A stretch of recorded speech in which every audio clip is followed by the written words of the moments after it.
Yuuji is a young boy struggling in his early years because he doesn't know his true qualities. He's a kind kid, but he doesn't know how to deal with people and gets bullied by his parents for having no talent. However, a tragedy reaches his house, forcing him to be trained, becoming the first super soldier at the age of 16.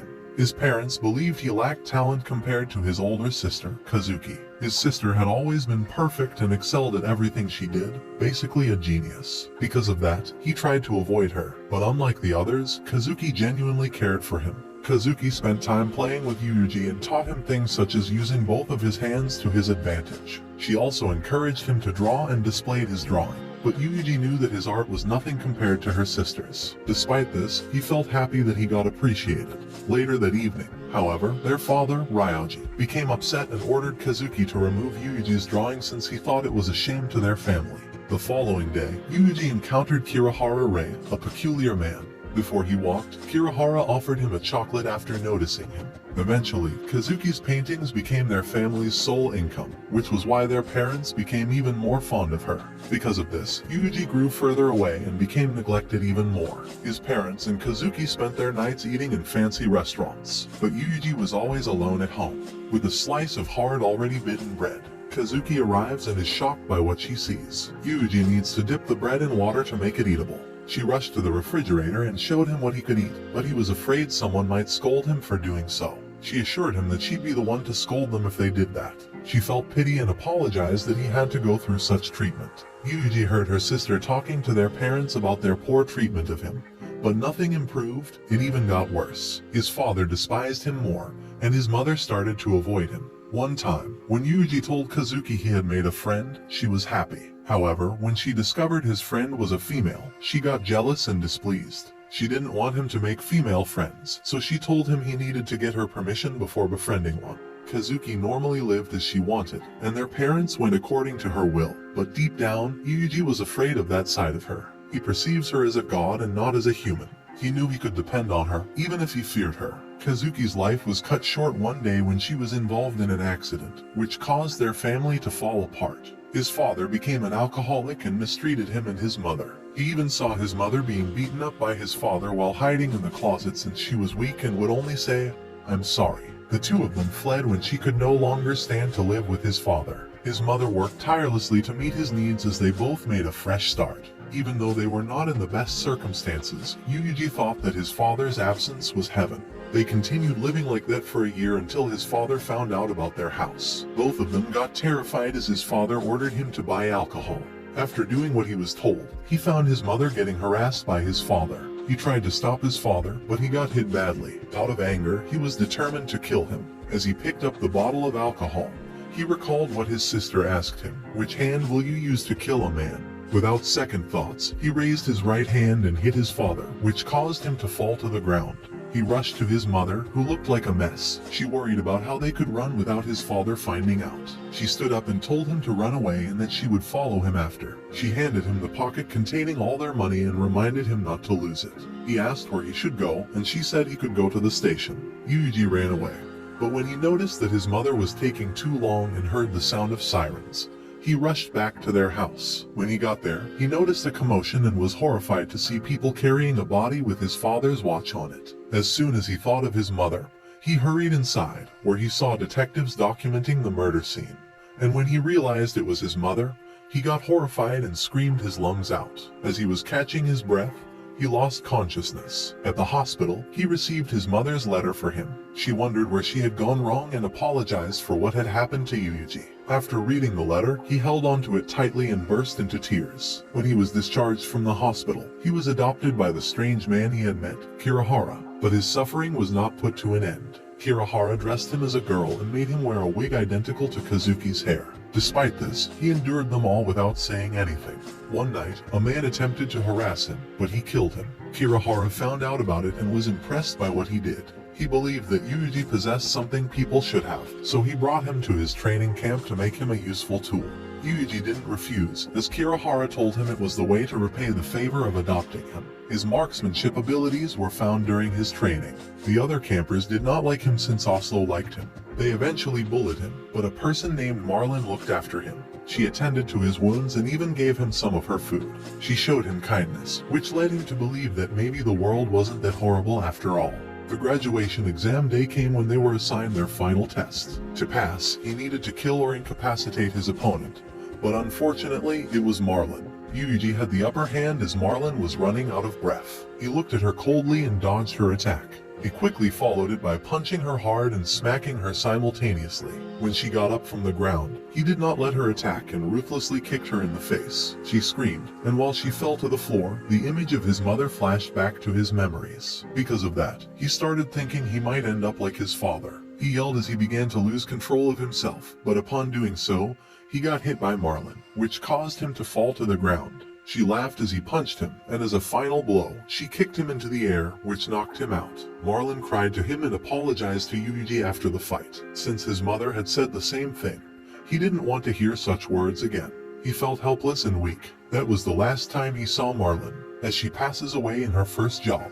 After 2 months, Yuuji was given an actual mission to determine whether he would graduate. He was tasked to assassinate people, which he found simple. The CIRS tried to investigate those cases, but they only knew that he was a mysterious boy since they couldn't find a lead about his identity with their investigations. But the mystery was put to an end during the night of the CIRS operation, where they infiltrated Oslo's residence and found Yuuji. Yuuji was discovered by Asako in an underground tunnel while he was tied up and ended up being rescued by her. Asako had taken care of him and their home was in the woods. He spent his days staring into nothing.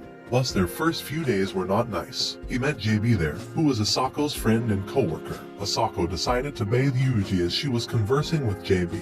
However, they found several bruises and scars all over his body. Asako offered him food after learning that he was nothing more than skin and bones. They were interrupted while eating when Yuuji yelled out of nowhere after killing the fly on the table. He puked as his past traumas came back. Over time, Asako and Yuuji got along with each other. She gave him a dog which he named John. He became fond of John, which made him happy despite his traumatic past. Asako began training Yuuji. She taught him to be fast, use his strength the right way, and read books to gain wisdom. He also learned that she worked for CIRS, a Japanese-American anti-terrorism organization. The next day, Asako taught him how to shoot his target accurately, and promised to give him a prize when he hit it. Fortunately, he hit the target, and when they got home, he saw a large case on the table. Asako told him to open it. He found a gun. Yuuji got excited and picked up the gun to try it. She takes Yuuji for a hunt, but when they got into the woods, he struggled to kill the deer as he was haunted by the past again. Then again, Asako let him be as she told him he was just a kid. Yuuji heard John barking in their house the next day. He looked around to see if Asako was back, but he was terrified when he saw that a bear had broken into their home. He rushed to get his gun, but when he gets back, he sees a lifeless John hanging on the bear's mouth. He aimed the gun toward it but still struggled to fire at it. As he kneeled on the floor, he called John's name, and once again, he chased after the bear by following the blood tracks of his dog. While chasing it, he was determined to get John back, as he treated him as his family. When he saw the bear, he tried to aim again but slipped into the snow and accidentally fired the gun somewhere else. The bear noticed and attacked him while he was only left with a knife. He tried to stab it, but the bear was so strong that it swung his knife in the air effortlessly. Slowly, he was getting scared of it, and the voices in his head encouraged him to kill it while he had traumatic flashbacks. He grabbed a stick in his hand and stabbed the bear in the eye. He was about to fire his gun. He spotted the bear's children and knew that it was going to feed John to them. At that point, he began to lose hope and wondered why his dog was becoming a bear's prey. He notices the bears slowly eating his dog, and he wept and threw up. While shouting and asking why, he pulls the trigger on his gun. He returned to the house while carrying John's collar, and Asako greeted him. She asked him if it was a bear and he revealed that he couldn't kill it. He started to cry as he felt useless, but Asako embraced him and told him he was fine just like that, which made him cry his heart out. After burying John's collar, Yuuji told Asako that he was sick of being a coward and wanted to be strong like Asako to protect his loved ones. She believed that because of Yuuji's past, he was designed to kill, which she wanted to prevent. She told Yuuji that he couldn't kill because of what she taught him, which would be the safety pin that he would only pull in critical situations. He wouldn't be allowed to kill someone unless she told him so. She also taught him that he wouldn't be permitted to die an honorable death unless he saved 5 people. At the end of her lecture, she told him that he must become a man who can pull the trigger without hesitation to save others, not for his own sake. One day, while Asako was resting in bed, Yuuji took a phone call from her work. According to the call, it was an urgent job for Asako, but she couldn't go. So, he went out to take to the job for her place. Some other day, Yuuji found JB and Asako arguing as JB discovered they switched places in Asako's job. JB argued that Asako was treating him like Oslo did, but he told her that he was doing it out of his free will, and that it was his way of paying her back. Asako asked if he wanted a license to work, and he agreed. Yuuji went to America to attend a naval training academy. In the academy, he met Danny, who eventually became his best friend.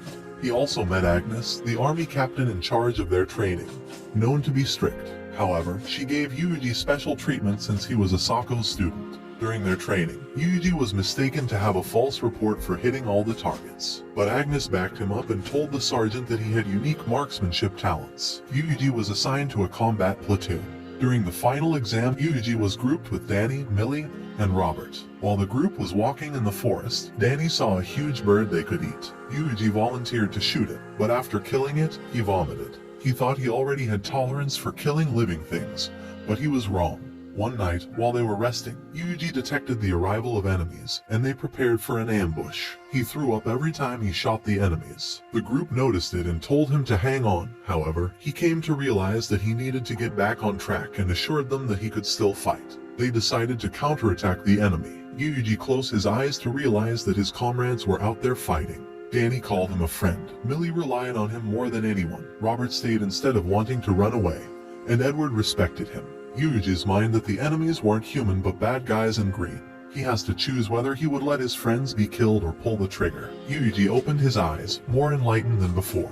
He pulled the trigger and killed one of the enemies, followed by another. He was sick and tired of letting people he valued die while he was unable to do anything. That night, he told himself that anyone who wanted to take something precious to him would be his enemy. Yuuji got used to the battlefield after 2 months. He continued to fight with his group until their mission ended. He returned to his home, where Asako welcomed him. That time, he felt happy to be alive for the first time. While he was still confused about what to do with his life, he told her he would dedicate his whole life to her. After that, he took part in his final training, where he rescued Chizuru in Vancouver, and that was also the last time he saw Danny's friendly smile. He returned to Japan to find out that Asako's life is coming to an end. JB told him that Asako had been drifting in and out of consciousness since the other day.